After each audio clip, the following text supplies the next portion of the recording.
Confession. Morning Confessions. Morning Confessions.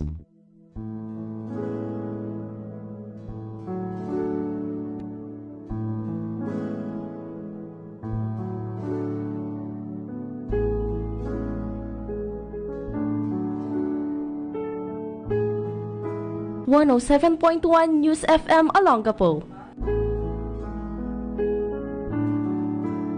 Magandang umaga, Yuri, sa lahat ng nakasubaybay at talaga namang tumututok sa iyong programa.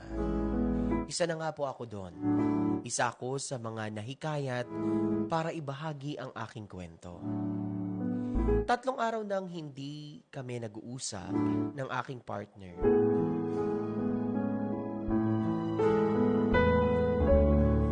Hindi ko alam kung ano ang gagawin ko.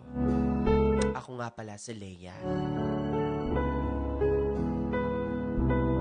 Matindi ang naging pagtatalo namin, Yuri, dahil sa mga bagay na hindi namin mapagkasunduan at hindi namin maintindihan. Pareho kaming nasaktan, oo, at kahit alam namin na may mali ang isa sa amin, nahirapan kami magsabi ng sorry. Kaya naman isang umaga, nagpasya ako na ako na ang gumawa ng paraan. Matapos siyang makita ulit, malapit sa amin, bumili ako ng paboritong tsokolate niya. Binigay ko to sa kanya. Naglagay na rin ako ng maliit na papel na nakasulat na enjoy. Hindi ko kasi magawang magsabi ng sorry, Yuri, dahil sa pagkakaalam ko, wala naman ako nagawang pagkakamali para sa kanya. Pero sa simpleng paraan na yon, sana maiparamdam ko sa kanya na meron man kaming tampuhan, meron man kaming away, mahal ko siya at mahalaga siya sa akin.